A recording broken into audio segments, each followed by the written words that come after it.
So I'm gonna go to this European beech tree because it's always got a lot of cool stuff on it. There's literally so much happening on this tree right now.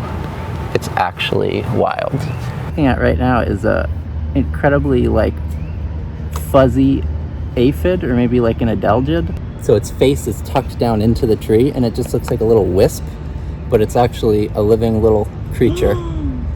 I've pretty much found all of my best finds on campus on this one tree.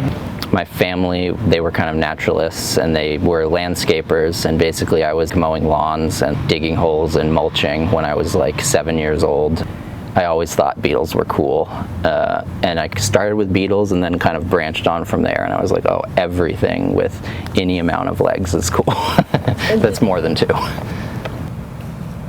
Jumping spiders, for instance, they have the best vision in the entire animal kingdom, I think.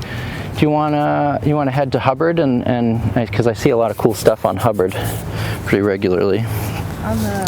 On the outside of the building itself, it's like an insect playground. Jumping spiders are a fun subject, but they're also really difficult because they really are very fast. They don't stop moving. They can see you, so they're like, hey, what are you doing? Oh, there he is, he's looking. Oh, this might actually be a fun shot. He's cleaning himself, let's see.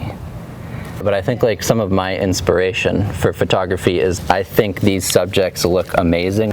I want you to see this in the way that it makes me feel. I would consider myself an environmentalist and a naturalist. Conserving the creatures on this planet are super important to me. The trees, the grasses, the native plants. And I think that one of the best ways to bring awareness to how important and fragile and like crucial conserving these things are is by showing people, wow, like look how cool and interesting they are and beautiful they are. We have Copernellus species, which are glistening ink caps, which love to grow on decaying wood. And these old sugar maples, they're kind of not long for this world.